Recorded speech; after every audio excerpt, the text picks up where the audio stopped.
நண்பர்கள் அனைவருக்கும் வணக்கம். இன்னைக்கு நம்ம இந்த வீடியோல தமிழகத்தில் பள்ளி கல்லூரிகளுக்கு விடுமுறை என்ற அறிவிப்பு வெளியாகி இருக்கு. ஸோ இந்த அறிவிப்பு எந்தெந்த மாவட்டங்களுக்கு பொருந்தும் அப்படிங்கிறத இப்ப நம்ம பார்த்துடலாம்.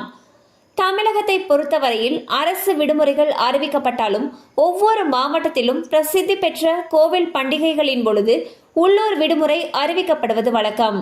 அந்த வகையில் விருதுநகர் மாவட்டம் ஸ்ரீவில்லிபுத்தூரில் உள்ள ஸ்ரீ அருள்மிகு நாச்சியார் திருக்கோயில் 108 வைணவ திருத்தலங்களில் பிரசித்தி பெற்ற பிரார்த்தனை திருத்தலமாகும். இந்த திருக்கோயிலில் ஆடிப்பூர திருவிழா மிகவும் பிரசித்தி பெற்ற திருவிழாவாகும். இவ்விழா கடந்த 30ஆம் தேதி கொடியேற்றத்துடன் தொடங்கியது.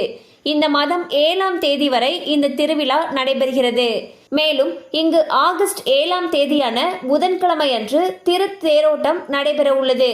இதனை முன்னிட்டு விருதுநகர் மாவட்ட ஆட்சியருடைய உத்தரவின் பேரில் 7ஆம் தேதி புதன்கிழமை அன்று விருதுநகர் மாவட்டம் முழுமைக்கும் உள்ளூர் விடுமுறையாக அறிவிக்கப்படுகிறது.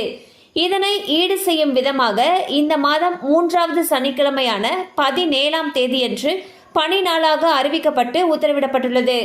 பாத்தீங்கன்னா விருதுநகர் மாவட்டத்தில் வரக்கூடிய ஆகஸ்ட் 7ஆம் தேதியான புதன்கிழமை அன்று உள்ளூர் விடுமுறை அறிவிச்சிருக்காங்க. இந்த விடுமுறை நாளை ஈடு செய்யும் பொருட்டு 3வது சனிக்கிழமையான ஆகஸ்ட் 17ஆம் தேதி அன்று பணி நாளாக இருக்கும்னு சொல்லி அறிவிச்சிருக்காங்க. கண்டிப்பா அந்த அப்டேட் உங்களுக்கு பயனுள்ளதா இருந்திருக்கும் நம்புறோம். மேலும் இது போல அப்டேட்ஸ் உங்களை உடனே ரீச் ஆகணும்னு நினைச்சீங்கன்னா நம்ம சேனலோடு தொடர்ந்து இணைந்திருங்கள். தேங்க்யூ ஃபார் வாட்சிங்.